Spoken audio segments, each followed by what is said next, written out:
Welcome to the weekly Wednesday Savage Worlds GM Hangout, sponsored by Roll20.net. I'm your host, Jared Savage Daddy Gunning, and tonight we have with us Charles White of Fabled Environments. Say hello, Charles. Go ahead and introduce yourself.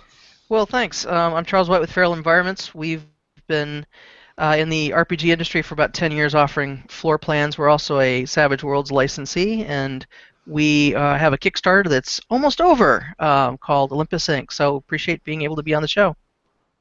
Excellent. And tonight we're going to discuss not only Charles's Kickstarter, we're going to also talk about Fable Environments as a company, what they offer. Tonight's show is going to center around world building and adventure creation as it pertains to Savage Worlds and as it pertains specifically to Olympus Inc. So the other co-panelists that you guys are all familiar with, David, the Rule Maven Scott. Greetings and salutations. And there's some who call him Jib. Good evening, everybody. And Jib may be experiencing technical difficulties tonight, so if he bounces in and out, all is forgiven. And as well, tonight we do have the Q&A running. If you're watching the stream live and would like to ask Charles a question or participate with a comment, feel free to do so. We will get to it. So let's start off by talking. My familiarity with Fabled Environments comes from the floor plans and maps. I think that's probably pretty prevalent from a lot of viewers, a lot of Savage Worlds GMs in the community, at least. I personally use the 747 over and over again to run a zombie breakout at 30,000 feet adventure. Tell us about the push to go from, you may be known as a floor plan creator, but what people may not understand is Fabled Environments also has written adventures, and we're now foraying out into a full-blown setting. Why don't you tell us a little bit about that? Yeah, so we've been doing floor plans for about 10 years and focusing mostly on modern floor plans. And originally wanted to do something to help folks understand, get some ideas of what to do with the floor plans. So we started releasing some adventures for that as well. And really, it was also a kind of an ulterior motive. I wanted to move more into full scope publishing.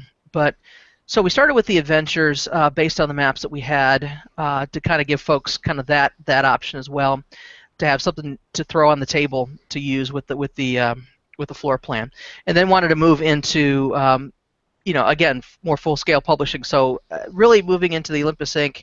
is our foray into our first setting, and so it's kind of a logical step for us. But yeah, I'm really excited that we're able to move forward and kind of offer this first setting, and it's the first of many, is my hope. So, what was the genesis of the thought behind Olympus Inc? Because I look at it, and having just read the sample that you guys provided, the elevator pitch I would give somebody about this would be Cyberpunk meets Percy Jackson.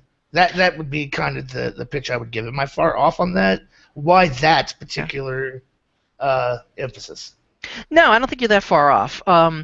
We looked at this originally, and the question was, and I'm partnering with Gilbert Gallo, who wrote Mythos. So really, he focused on the ancient myths, Greek myths and things like that. And so my question was, what happens if we take that and we move it forward into modern times? What does it look like? Well, if you take that on surface, you start getting things like Percy Jackson and Scion and some other stuff like that.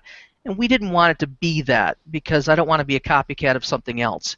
So when we started talking about this, really, before we even picked up, a quote-unquote pen and paper, if you will, we started kind of working through the setting, and we said, what is this going to make this unique? Well, one of the unique features of the setting is the fact that the Olympians are no longer in charge. They've been kicked out.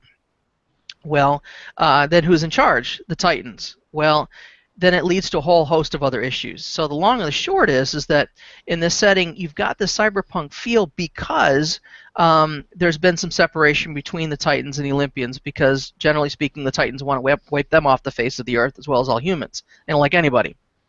So the battle was taken more towards a kind of a shadowy kind of proxy war kind of thing. Now the other wrinkle in the system is that to punish the Olympians, the Earth Mother basically released a Lethe River and said, no one's going to ever remember who you are. No one's going to worship you anymore, and so consequently your power base is gone. Well, that weakened them as well, so they had to find another way to gain power. So what happened is they started forming corporations, and so they basically built on the human lust for money and power, and was able to kind of latch onto that, and also use that as in their battle against the Titans as well. So we have that difference, and there's actually a mechanism in the system called the Nemesis effect, where because the humans don't know that the Olympians or anybody exists, there's no knowledge of mythological creatures, anything like that, that if they manifest their power in front of a normal mortal, we call them sleepers, then they can actually, it's everything from just engaging into getting pain or being knocked unconscious to death if they did it in front of, like, Shea Stadium or something. And that's all done through Nemesis, who is not a nice goddess in the myths and not nice in this world. So and then so the player character in Olympus Inc. basically takes on the role of a demigod. Exactly. We have presented and we do the things a little differently as well. So in the old myths, if you're familiar, basically, one of the gods comes down, finds somebody they like, and they have a child. Well, because of the effect that the Earth Mother did and kind of wiped everything out, now people have kind of a latent gene, if you will, a latent spark of the divine, and it comes into fruition during times of distress. So, and that distress can be everything from a car accident to something that is very stressful in their life, and they'll manifest. Well, there's 3 different types of ways they can manifest. One would be, and it's depending on their bloodline. One is what's called a paragon. You are basically the pure bloodline of one of 6 of the gods that we've presented.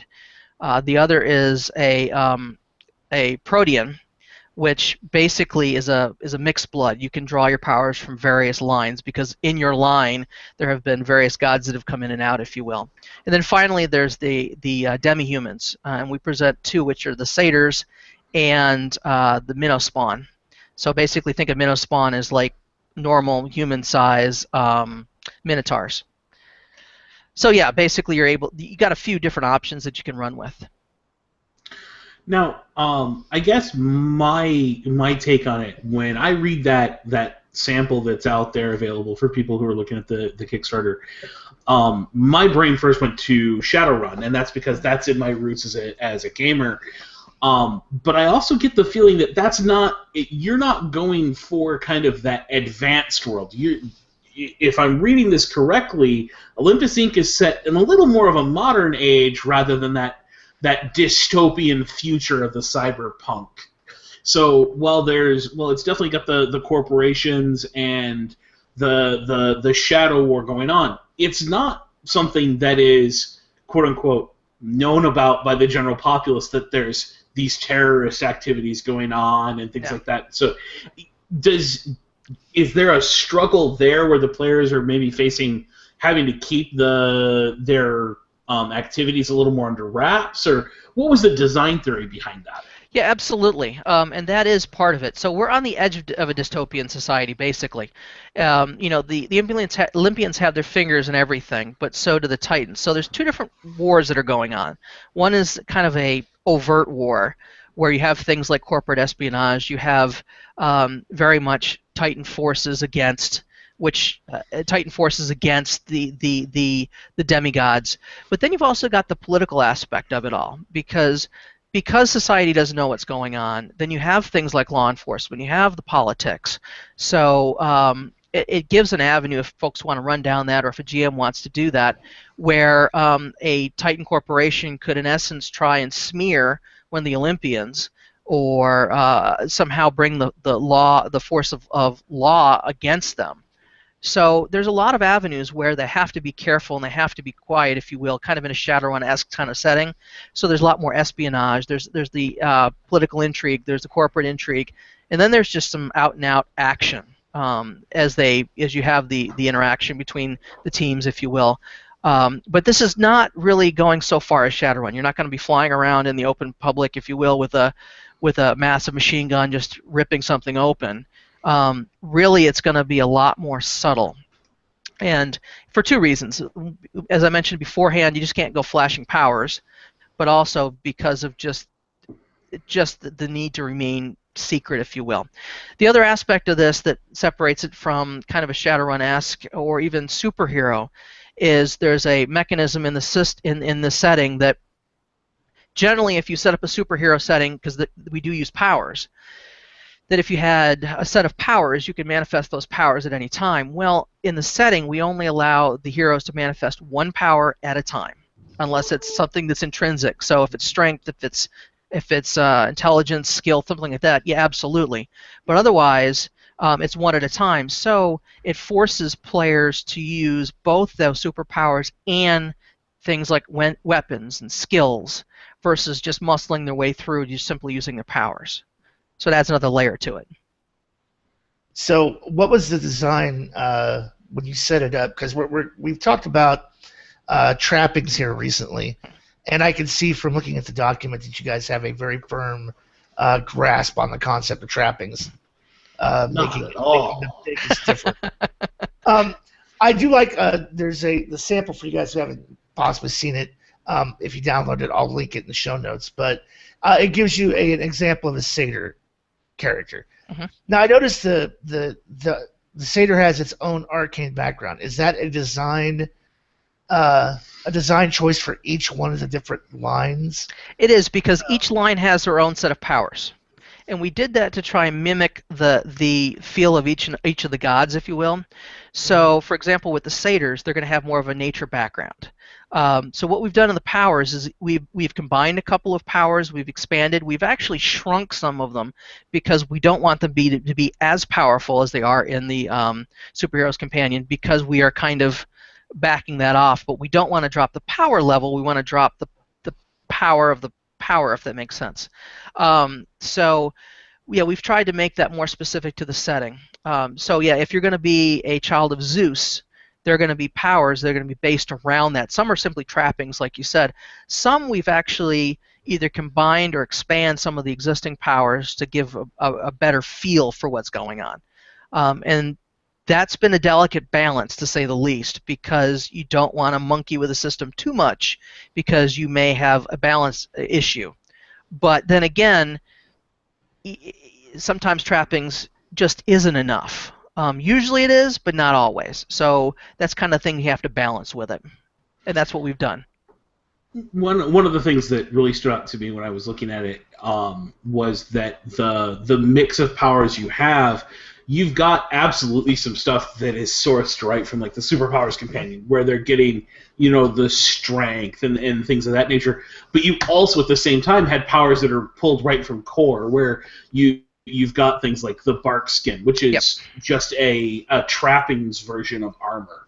Exactly. Now, I guess my question when it comes to that is, with all of that predefined trapping based on either the kind of the racial choice between Paragon, Protean, and Demi-Human that the player makes early on, does the player have a lot of room for trapping their individual powers differently? Can one satyr's bark skin work differently than another satyr's bark skin, or is that something that because you are trying to hit those kind of thematic lines, those are kind of locked in place? Yes and no. I mean, one of the things that we specifically did in the beginnings of the power section is we said, here you go. Here's some powers that you can use for these, and we gave enough that it's going to be plenty for use, and we'll expand on that. But we also said, look, you've got a vast book here, and you've got the trappings philosophy of Savage Worlds. If you find something that we haven't done that you want to do, give it a Greek feel. Give it a feel that fits. So, I mean, there's that option. But yeah, I mean, bark skin is going to be bark skin. It's easy for a player to say, well, could I make it this type of a bark skin or that type of a bark skin? I mean, it's not going to be all identical. Or potentially, if it's another natural substance, hey, could I just mirror it? Sure. I mean, we called it bark skin, but I don't see a reason why somebody couldn't take that and adapt it, because in essence what it is it's armor, like you said. Mm-hmm. And really, what do you want that armor to look like? We bumped the power level down a little bit, but that doesn't matter as far as you're talking about trappings. So yeah, I mean, there's no reason why they couldn't. And I guess in essence what we're doing is we're suggesting these as builds, because you don't want somebody to go into a situation where here's a setting, now figure out your own powers, obviously. So we want to do that. But I think there's some room for customization, absolutely. Okay. Right. Well, it's not too, from a design point of philosophy, it's not too estranged from even Deadlands' arrangement of arcane backgrounds, limited power lists, Yeah. limitations, and trapping specific spelled out for you. Yeah, Deadlands has got a lot of predefined trappings to Yeah. powers, and they even, in some cases, give 2 or 3 examples of these are the trappings that are used for this power based on this arcane background versus that arcane background. Yeah. And I guess my last question in regard to that is there a lot of crossover where maybe the same power does show up at kind of the same power level? Because I know, like you said, you tailored those, but like does Bark Skin maybe show up for one of the Protean or Paragon lines with a different trapping wrapped around it? Well, I'll give you a good example of that. Berserker is a power that we created. I think it's Berserk is what we refer to it. It's close. Anyways, it's a nasty power, but it's an Ares power, but also it shows up in the Minnow Spawn because Minotaurs have a connection to Ares. So you're going to have some of that crossing over. Some of what you find in Dionysus, you're going to find to some extent in Aphrodite because they're both more mental, more emotional. So you're going to have some of that, but we tried to limit that because we wanted it also to have a unique feel. So I don't want to just be a copy of Aphrodite. Oh, by the way, I drink a lot of wine. No, I want to have a character that's Dionysian that actually acts like it and has some really cool stuff. So we want to have identity, but still, there's no way you can. I can't recreate a full superpowers compendium. I'm not going to do it, and it just won't be done. But I can at least try and customize some things, and then help you see a trapping that would fit the area better or the character better. How closely did you guys in design cling to race creation rules in Savage Worlds core? To some extent we did. I tried to balance it as much as we could. We had a little room to play with it because we're talking about something a little bit more powerful. But definitely that was one of the things I took a look at was the issue of race creation and tried to balance. Because you don't want, and my fear was creating a quote-unquote human, a demigod, a Protean or a Paragon is still human, and then throwing a demigod in there, a demi-human in that has super strength and all this kind of other added bonuses, if you will. How do you balance that? Because, and that's a discussion we had, why should I play one of these others when I can play a Minotaur or I can play a Satyr? Other than the powers, it might be a little different, but I've got all this extra stuff I can do. What's the balance? And so we had to kind of look at race creation to help us with that.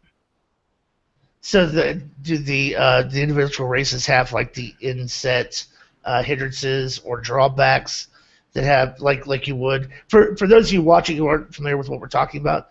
Let me just real quickly sum up what Sure. race creation is for everybody. Savage Worlds says, hey, the basic for most games is going to be human. Humans receive a free edge at character creation. If you want to make other races, go ahead. They start with a free +2 ability. It could be to fly. It could be to breathe underwater, whatever. And then if you want to add anything else to it, another +2 ability to make it more racially weird, then you have to have a -2 ability to balance that sheet to 0. That way, you're not creating a race that just overshadows and super overpowers humans. Mostly, that's usually a +2. I would assume that Olympian was probably a +4, +6 base. Yeah, and what we did too with that is we took it one step kind of differently. We took a kind of a sidestep, if you will. So one of the ways we limited or balanced, if you will, would be the amount of power points they begin with is lower. So you're going to have this creature that has innate abilities built in, but yet the powers they can draw from are going to be less. So that was good. But yeah, we started with a little bit higher because you're talking about a mythological creature, if you will, and you want to really mirror as much of that as you can. So yeah, we started a little bit higher than you would normally see in racial creation. Right. So like a standard human could have his free edge, and then like 2 or 3 +2 abilities to start the game with, right? Yeah. and correct me if I'm wrong, Charles, but when I was looking at the sample you've released, the demi-humans also run into the issue that most of their stuff is turned off when they're in a human guise, so to speak, and they're facing that nemesis system you've got in place to kind of slap them really good if they wolf out, for lack of a better term, exactly, and reveal the beast within.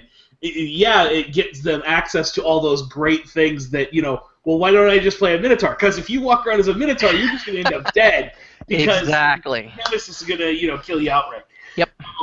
And it's an interesting design philosophy that, by all means, you can play this really powerful character right from the jump, but, here's this really big drawback right in your face. I'll give you an example really quickly. We ran a playtest where the bad guys specifically chose a location. Well, actually, they were meeting with a contact that was in a large restaurant. He did that because you can't manifest powers. Well, the problem is the bad guys also know that. So the creatures they sent look like human beings, except really strong, really powerful, and almost impervious. So they show up, and all of a sudden you've got all these really powerful demigods that can't really do much other than draw a weapon and shoot them, which is almost ineffectual. So it adds another layer of, what do we do when we're not empowered? And of course there's workarounds for that from equipment, but yeah, it adds another layer. You're right, that I can't manifest a power, and in their instance, they actually came up with creative ways to hide things, but it adds a little something to it. So by limiting the amount of powers that can be manifested, and then also having these like you said, powerful demigods that can't manifest a power, can't manifest their regular form, because in their regular form they're also only take half damage from mundane weapons. So they don't want to be in their human form when somebody opens up with a shotgun. That's not a good thing. But so you have that as well. It's kind of an interesting quandary, and that really emphasizes the issue of shadow, and emphasizes the issue of espionage and staying away from the prying eye. So it's kind of an interesting balance. And then you have the. Go ahead. I'm sorry. Go ahead. I was going to say, and you better believe it that they've got what's called intelligent mythical creatures, IMCs. So people like sirens and sphinx and people like that are evil, that they bait the heroes. They'll put them in situations where they're at a distinct disadvantage unless they transform, and they know what's going to happen if they transform. So they use it as a weapon sometimes. So it's really kind of another layer. Nice. It's just the Nemesis thing reinforces the theme, and that's one of the things that you put into Savage Worlds is you use the mechanics to really reinforce the theme of the play. What was the process of going through? I mean, how did you make the selections that you made from a world building standpoint as a GM, not necessarily as a publishing company with a Kickstarter, but as a GM? How did you guys sort of sit down at the table and sort of arrive at a détente about, well, this is going to be the Pantheon, we're going to kind of do this or do that in our world building for this particular setting? Well, it's funny you mention that, because we originally started with 5 gods, and then we went, we don't have anybody that can heal. That could be a really bad thing. So we brought Apollo in, but we wanted, usually in these types of situations, you start with a big 3, and then you work from there. And we didn't kind of want to do that. We wanted to have gods that would have various types of powers and kind of build the spectrum. For example, I don't want to talk about the archetypes, but I mean, we do have a healer. We do have Hermes. It's kind of the thiefish kind of person. Then you've got your lightning person and Zeus and things like that. So we kind of wanted to make it very varied. We also purposely set forth. I mean, we could have put all of them in one book. It would have been massive, honestly. And so we've also made the choice to run with no more than 6, and then kind of release 2 or 3 at a time through other supplements along with their powers, corporations, and then some adventures related to it to build those out. But you're right. When you said détente, it really was, because I've got my favorites, Gilbert has his favorites, and so where do you go with that? We also even talked about at one point, and we're going to do this down the road. I absolutely love, and you mentioned Percy Jackson, I love the minor gods, like Hypnos and Hecate and a bunch of them like that no one ever does anything with, but they are super cool gods. And so what do you do with them? Well, we want to eventually release those guys too, but that's going to be way down the road because you can't build a core out of something like that.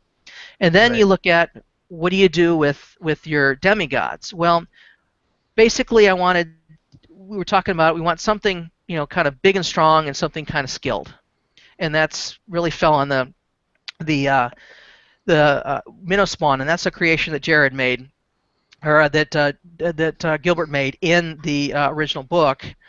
But then we wanted something we kind of didn't fought. We kind of talked about between Centaur and Satyr, and we were thinking that Satyr would be an easier introduction into the world, if you will.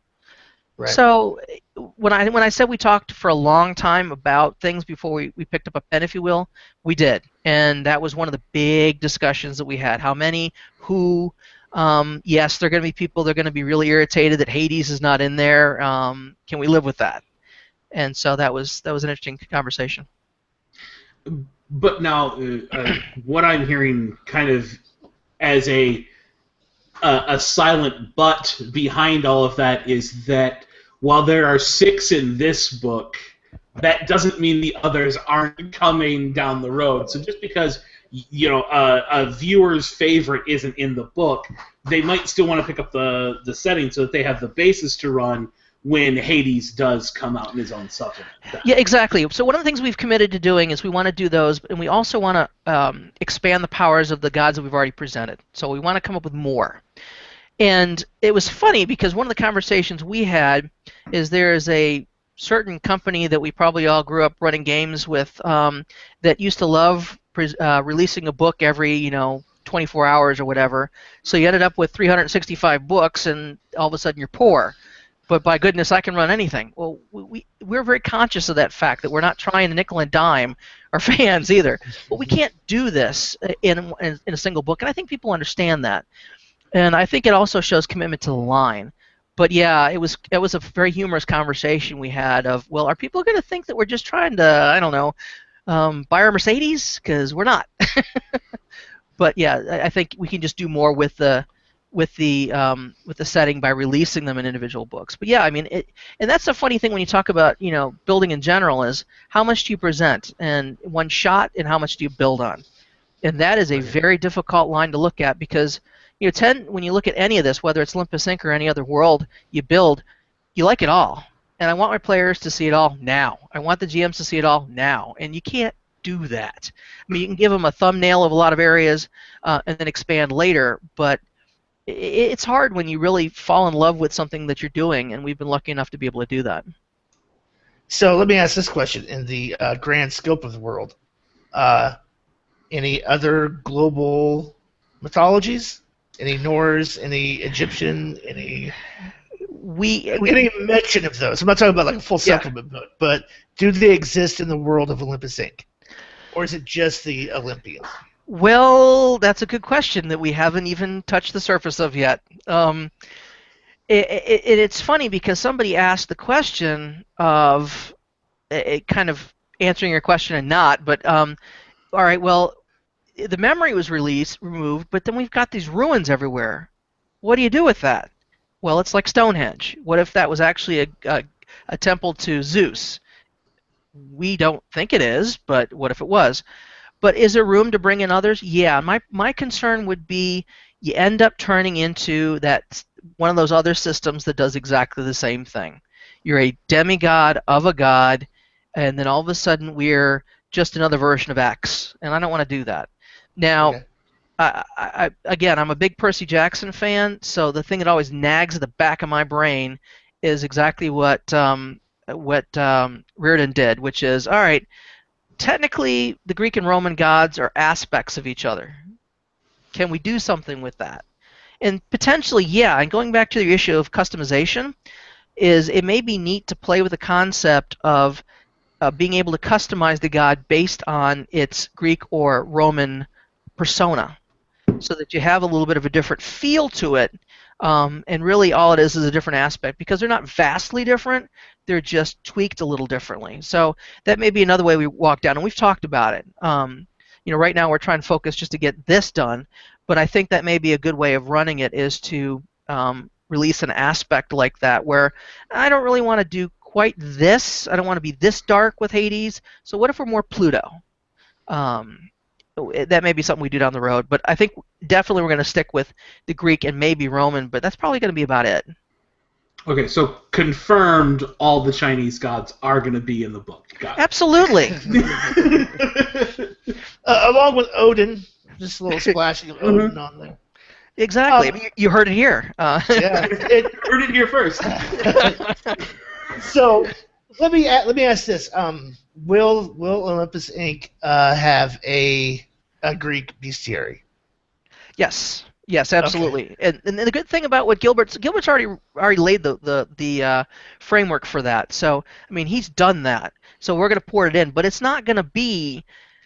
We're going to make it more modern. I'll give you an example. I always get them mixed up. It's the Impusai that's kind of this crazy vampire people, and they love hunting humans. They love hunting demi-humans too. But it's no longer going to be just this woman in toga. It's really going to be a person that's integrated into society and goes to bars and goes to clubs and really kind of tries to grab people, if you will, that way. You've got people that are going to move directly into corporations, and so it's a different kind of a mentality. Sphinx is another one. I mean, using their incredible intellect and wisdom, they cook up some really devious stuff, and you may or may not see a couple of them as serial killers as well, because they go mad. So, I mean, you've got aspects we're going to bring it in directly, but really, and also, urban nymphs. So, I mean, you've got forest nymphs, water nymphs. Well, you got to have an urban nymph. You just got to.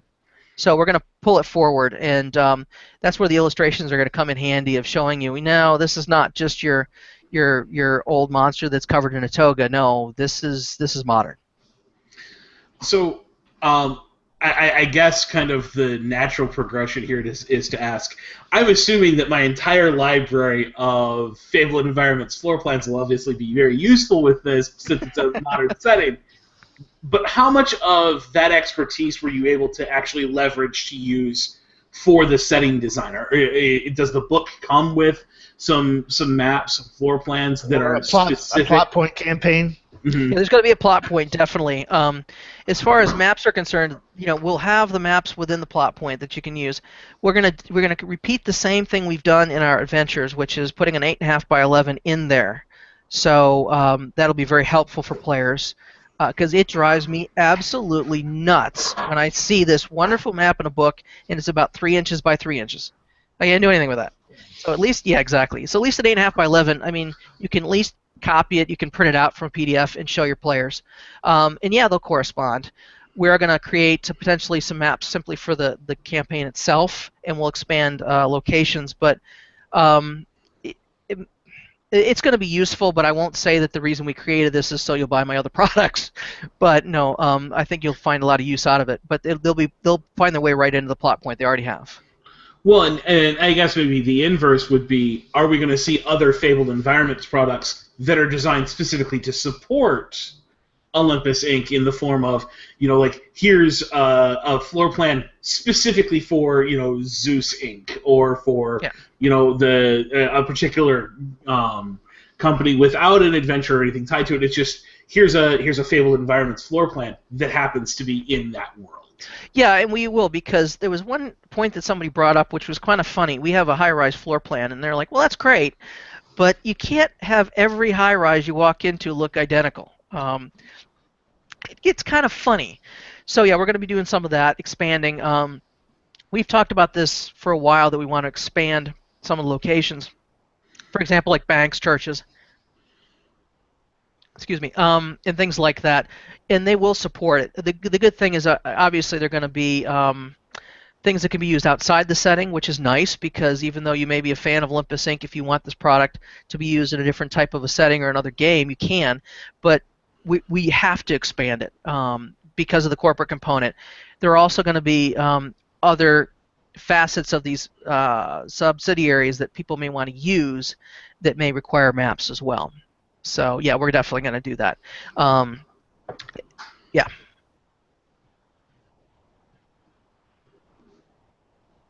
Okay. I was waiting. It looked like Dave was about to say something, so I was waiting. All right. Okay, so nice lull in the conversation. Dead air. It's that awkward moment where we all just kind of lock eyes and go, everyone go back to Kickstarter. I noticed that there's some new additions to more futuristic additions to the ranged weapons and some of the weapons. Mm-hmm. Did you guys pretty much just decide, hey, use the modern equipment and gear list from Core, and then here's a couple of little specialty kind of weapons? Did you guys use the Gadgeteer type Edge formula to build them? No, not what was really. the process?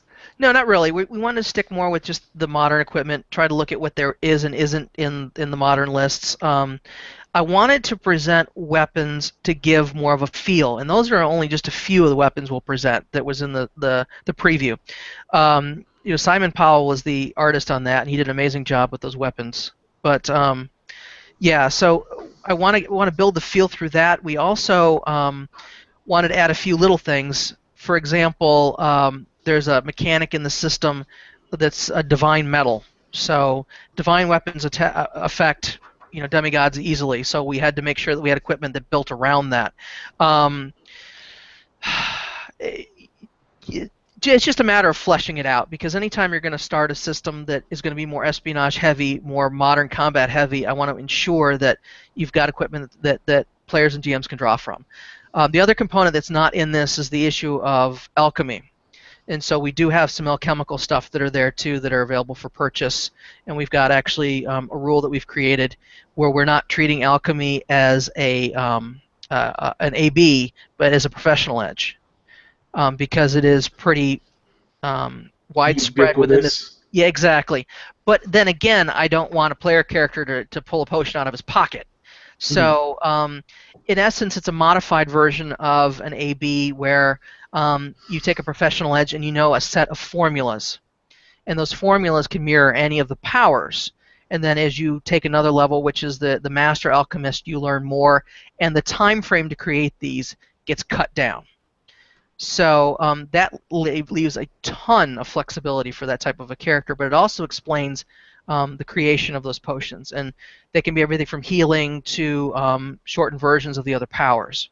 And so that works really well if you're in a party where I don't have a character that can do X. At least I have the ability to get this. And also, it serves as a matter of compensation for the players. So I'm a big fan of compensating your players in other ways than money.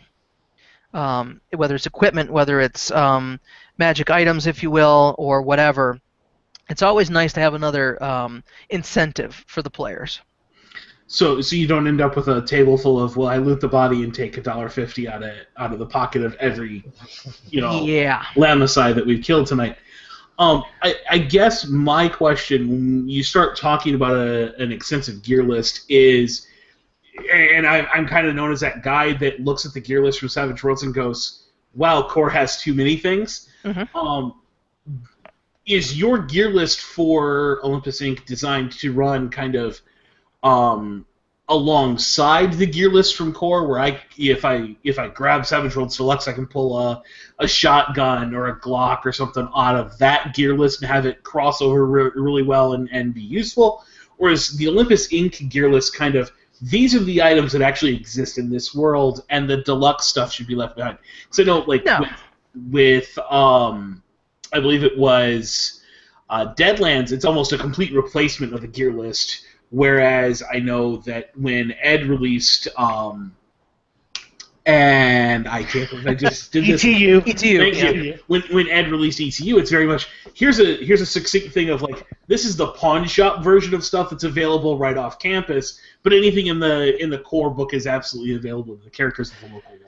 Yeah, we want to make sure that that there's some expansion beyond the core, but one of the things I didn't want to do is I didn't want to just put down the core stats for an 9mm or a 10mm or a shotgun. That's part of it, is there has to be the fluff and the flavor. So that's kind of where we're coming from with the weapons. Sure, they're going to be statted out. They're a little different, but there's nothing that says you can't go into core and pull out a 50 caliber Desert Eagle or a Glock 9. I mean, they all exist. These are just other weapons that exist alongside of them. Granted, in the world we've built, probably Glock is going to have a lot smaller market share, which is kind of bizarre. But yeah, the other thing I wanted to ensure is that if we're going to talk about espionage and we're going to talk about kind of in the shadows, that there are gear that supports that. And really, what it does is the gear list is kind of funny. It's there, but it's also there as an inspiration. So here's some of the things you might not have thought about, like just like the lockpick gun, things like that, just an IR suit, things like that are a little bit more cutting edge tech, potentially not that far out, but also things you may think about and go, oh yeah, we've got that, so yeah, let's pull that in the game. It may not be in the Olympus Inc. List, but I know that they're already creating X, Y, or Z, so we can just pull that in too. But I didn't want to go so high tech that we're talking about, again, cyberpunk. Right. So it's the James Bond The Q department. talks to the Q department. Yeah, it's not quite that feel, far, right? but it's really trying to put the concept of espionage in front of the players and help them begin to think that way. So whether it's some part of a listening device, or whether it's something revolving around intrusion, that it gets you in that mindset when you look at that equipment list. But it doesn't mean you can't pull things in from other areas. Now, from a design standpoint, will Olympus Inc. be a player's guide and a separate GM guide, or will it be all in one book? It'll be all in one book. Thank you. Thank you. Is there a huge obfuscation that you need to have to not have any spoilers for the campaign meta? Is there a campaign meta plot? How far does the plot point take you? Should players read it, not read it? Well, it would be nice if they didn't read it so they could play it. But what we're going to do and specifically do is there's certain knowledge that the players may or may not have, and we'll just delineate that in the guide, because and I know there are two mentalities. It's great to have a player's guide to give the players, and they're done and they don't need to worry about it. But I like a single book, and I go back to the issue of that company I mentioned earlier, and I don't want that feel. So as a GM, there's going to be a section for you. It's going to be limited because there's certain knowledge that the players are not going to have. For example, pretty much no one has an overarching knowledge of the political intrigue and structure of what's going on, because there is an overarching plot. The Olympians are trying to get and overthrow the Titans. You guys, even at higher levels, are going to be those people that kind of make things happen, that are the ones that are typically going to be the ones that are going to be engaged in missions that accomplish a goal. You may not necessarily be on the same know as the CEO of the major corporation that is Zeus's. But so we want to kind of keep that separate. You may learn about it, and that's fine. But I think it's great from a GM perspective, especially as they build their own campaigns, to be able to see the potential intrigue that's there and the potential subplots, if you will, that the players may not necessarily be aware of. So, but it's not going to be extensive. I don't want it to be two separate guides. And there may be an issue that the players need to know it. They maybe have more of a background where they came from a family that does know about this. That's a possibility too. But yeah, generally speaking, we're not going to make two completely separate books. It's just not going to work. So I just want to go right out and say thank you very much for that. It's probably one of my biggest pet peeves in the industry is when here's all the information the players are allowed to have, and then we're going to create this whole other book for the GM that has half the rules for the way the world works. Well, how does the player then create a character to be in that world if they don't know the way the world works? Yep. I think the only example of it that I ever point to in any Savage World setting so far that really kind of seems like it steps way past that line is Grit from Deadlands, where players can buy edges and invest in this stat that they have no clue what it does because all that information resides in the sheriff's guide. So it's definitely something that I've always often said. Now, I did take a look through the Kickstarter, and you did mention that there is going to be a plot point. It looks like you've made sure that the Kickstarter comes with several options where if you're just a player, you don't have to back at a level to get a copy of the plot point and pay for additional material that as a player I don't want to have. I don't want to have the temptation to read ahead. Well, it as far as the plot point and things like that go, I mean, going back to what I said originally, it's going to be there. Now, as far as additional adventures, no. I mean, what we tried to do is we wanted to give the greatest value we could for this Kickstarter. So again, when whoever gets the book, they're going to have the complete book. Do you want to look through the plot point campaign? Okay, I'm not gonna. You can't be stopped, but I'd hope you wouldn't and let somebody run it. But I purposely didn't want to separate a lot of this stuff out. There'll be a separation in the book to delineate, but not necessarily. I'm not going to produce a book. Oh, by the way, and then here's a plot point campaign to go along with it. I want this to be a singular thing that you can have, and then if we have any other adventures that come along as Kickstarter goals, then you've got them as well. Cool. From a design standpoint, let me ask you this: in putting together Olympus Inc., how did you maybe you can share with us a little bit about choices you made to either restrict certain edges or hindrances, or add new hindrances or edges, or modify? Where's the design kind of fall on that? Your philosophy on that? Well, we wanted to have some additional edges simply because it's just a nice thing to have in the book. But you wanted to kind of relate to, and I'm trying to pull a couple of them up while we're talking. You want to relate this back to a lot of the feel of the gods themselves. So we brought a few in. Like Vanity, and there's one we call Diva, basically, where you're just fickle, and it really ties back into the issue of an Aphrodite type of character.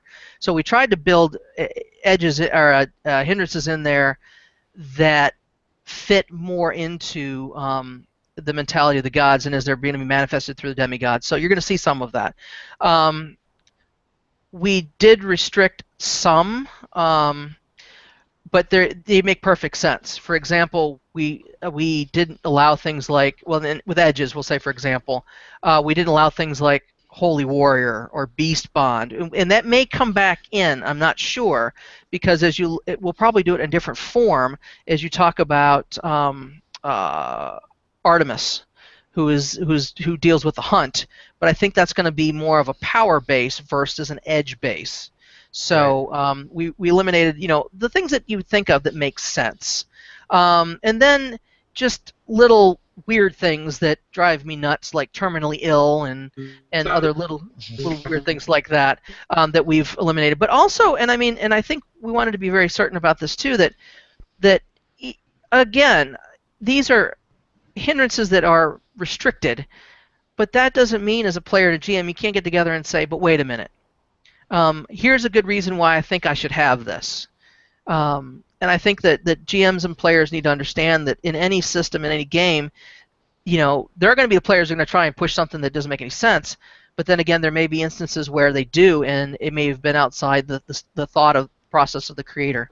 And so that's in there as well. Like, for example, Doubting Thomas. Yeah, Doubting Thomas. Yeah, you can't do Doubting Thomas and be a demigod. That doesn't work. I mean, there may be a way you can justify that. I don't know how, but yeah, definitely that's not there. Hold on, Dave, you're breaking up. I'll give you. Hear me correctly? It sounds like it's Max. One more time, you went auto-tune robot on us. Yeah, Max Edrum over there. 1, 2, 3, because we do a pre-show and we're professional. There you go. So let us hear that again. So what I was saying is I like the fact that there's a certain design philosophy there to not allow the rules to run counter to the theme. but to also treat the rules more as guidelines, so that if there's a restricted edge or hindrance that really fits a concept, the player and the GM could still work within that. Yeah, absolutely. And I mean, and since I've played for so many years, I've run into those situations, and I'm like, but wait a minute. Yes, I can do this. Here's my mentality. I mean, really, I don't care about the system. One of the things that a player should always do is come up with a backstory. It doesn't have to be 5 pages long. It needs to be a couple of paragraphs. Who are you, and why are you? And what are you? And if you come up with that, then all of a sudden you find something in the hindrances, and you go, but I should have this, or this doesn't exist, but I want to do it. Well, then do it, and talk with your GM about it, because it's going to be better for both of you if you've got those on your as part of your background as your character, so you have more of a fleshed out character. It's something you want to play, and then if you're enjoying it, your GM will enjoy it. Right, and a classic example of that could be, I see Berserker here as an edge that you don't allow, but what if I took that as a hindrance? Can I take Berserker as a hindrance instead? Yeah. Could easily just be done as a hindrance. Whenever you get smacked around, you lose your temper, and that's just your hindrance. Exactly. I mean, bloodlust is a one that most people don't allow, but who knows? Yeah, and I think it's important to think about what you're trying to do, think about what your players are trying to do, and come to a happy medium there. I think sometimes we're too afraid to be handcuffed by a system, and which is humorous with Savage Worlds, because it is so open and loose and fast. You want to do what? Sure. I mean, the hindrance doesn't exist. Well, then just create it. I mean, just as long as you play it. So I've run into this too, just as a GM talking to GMs, listening to a GM show. Recently had a player go, you know what? I think my character should have this hindrance. Why? Well, I think that's really part of her roleplay core, but it exceeds the number of hindrances. Then go ahead and roleplay it. Yeah. I'll still reward you with bennies for roleplaying it. You don't have to have the hindrance to roleplay the hindrance. Not at all. That's just an exchange for points. Go ahead. Well, sorry. Go ahead. No, I was gonna say. Oh, go ahead. No. By all means, Charles. I'm on this show week in, week out. They can hear my dumbass anytime. What I was gonna say is that, I mean, you've got a point, and I've heard this over and over again, that there's a rule system and it's great, but why not have more hindrances if you feel like you need them? I mean, and some people actually have hindrances that never show up on the character sheet, but they're consistent. And so I think as a human being, you're going to have more than a couple of hindrances. I'm sorry, you just do. And so if you're going to flesh out a character in a campaign, in a one-shot, yeah, absolutely. You're going to have a couple, that's it. That's all you're ever going to see. But in a campaign setting, you are going to have a bunch. And, they may shift. I mean, I can't remember if it was you or somebody else that I remember talking about having the ability to shift hindrances based on setting. And we talked about that a lot. Yeah, it's brilliant because it's growth. And growth does not necessarily mean that you need to eliminate a hindrance. It means that you can shift from one to another based on what's been going on in your character's life. And I think, for example, terminally ill is a great one. Well, no, I'm not. I'm healed. But now I'm completely overconfident because I didn't die. Yeah. So, I mean, things like that.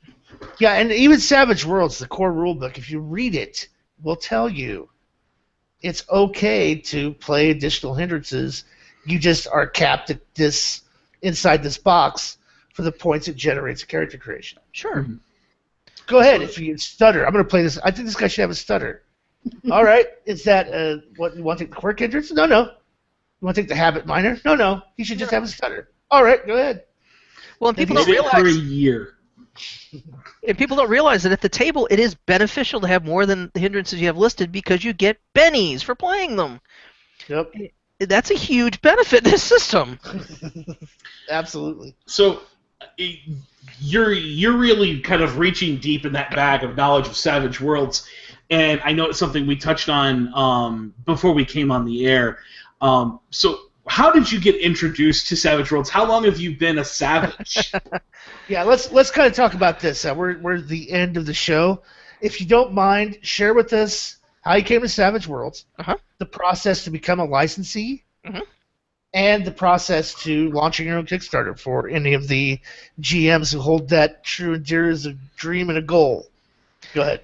So I came into the Savage Worlds community because I've known Clint and Jody Black for about 20 years. They're actually godparents to one of my children. They were in our gaming group, so I think I gotta kind of play Savage Worlds. But I generally loving the system as well. Going from rules-heavy systems, D&D, GURPS into the system was a huge breath of fresh air. So yeah, kind of connected that way. And also having the connection, it began me thinking about licensee, because obviously being exposed to that side of things as well, having the maps, wanting to move into more an adventure setting. Do I release these as kind of neutral, which drive me nuts? I want to throw something on the table and play it. Well, then logically, let's try Savage Worlds, because we've had a lot of support for the community just on the floor plans themselves. And so it was a logical step. But it was a matter of helping them to understand what we plan to do, showing writing styles, things like that, samples, so that they could understand that, yes, you make really pretty floor plans, but can you write? Do you understand the rule systems? So that's important. The good thing I will say about Savage Worlds, about Shane and the Gru, is that they are really nurturing, and they really want to grow the community, because there have been such amazing products that have come out for Savage Worlds from more and more new licensees. So really it's not as difficult a process as many people think, but it's really reaching out. It's really talking with the guys over there, with Jody and Clint and them, and walking through the process and understanding the kind of the underside, wrong way of saying it, but you understand what I'm saying, of what it means to be in the business, because they need to protect their brand and they want you to be successful. So it's been a very, very good process. A little bit on the Kickstarter very quickly. We fund on the 18th, hopefully. We're at 95%, and I'm excited. Hopefully we'll be funded fairly soon, but like I said, it ends on the 18th. You can find us on Kickstarter. It's Olympus Inc. Or you can go to fableenvironments.com/Olympus, and it'll direct you right to the Kickstarter. But there are tiers, everything from digital copies all the way on up to print copies, soft cover, hard cover. All of our prints are going to be premium quality print. We did away with the standard stuff. It just doesn't work as well. And then even so far up as into creating some of the characters within the book itself, if you want to get into those levels. And at the time of this broadcast, the Kickstarter is less than $500 from being funded. Yay! So, at least if this isn't your bag, man, at least you'll throw $2 on it. Yeah, based on our typical viewership, based on just the number of people who typically listen, if everybody out there who hears this podcast gives them $1, he will fund, and we will all have yet another setting to play with. Because the best part about this in the conversation we've had tonight, Charles, is I get the feeling that even if I don't want all the Greek gods aspect of this, I could strip that particular mythological trapping off of it, and I could apply a different set to it, and it would run just as well from the way you've really talked about the structure that you guys put into it. That while a lot of stuff was rather thematic in choice, that it could very easily be used to do other things, and it gives you kind of a step between the modern setting that currently exists out there in like an ETU versus like an Interface Zero style. This gives you a nice in-between. Yeah, exactly. And I think what it does is that whether you want to run Greek or whether you want to run Norse, whatever it is, that it gives you an example of how it can be done. And in a different way of looking at things. So I think there's some value in it. Also, I mean, if, like you said, throw a couple bucks and you're going to get some great artwork too. So if you want to build a GM screen, you want to run the system, but you want some good art, throw some money our way too. Yep, absolutely. All right, well then, I think we've handled it for Chris's for Charles's Pip-It. Dave, anything to bring and plug Pip-It? No, I'm not going to take any of the thunder away from this. I really, I have to admit, when I first saw the product, I was thinking, oh, well, this is just, Shadowrun. But now that I've had a chance, not just to sample, but to have that one-on-one here with Charles, and look at some of the stuff that's been put up on the Kickstarter page, it's definitely a setting I want to see exist. So, everybody give this guy some money. I love his floor plans. I know he does really good with those. I've seen the adventures he's done before. They're all in my drive-through RPG library, and most of the floor plans have even been dropped into my Fantasy Grounds copy. So, it's quality stuff. So it's definitely worth throwing a few bucks at. If all you do is lift the maps. Wait, not his first rodeo. Quotes. As far as we go, subscribe on YouTunes. There we go. Subscribe on iTunes. Subscribe to the YouTube channel, Sin City Savages RPG. Follow us on Facebook at Sin City Savages. Same with Twitter. And until next week, this is Jared Savage Daddy Gunning for David, the Rules Made with Scott, and Charles White saying, keep rolling, stay savage.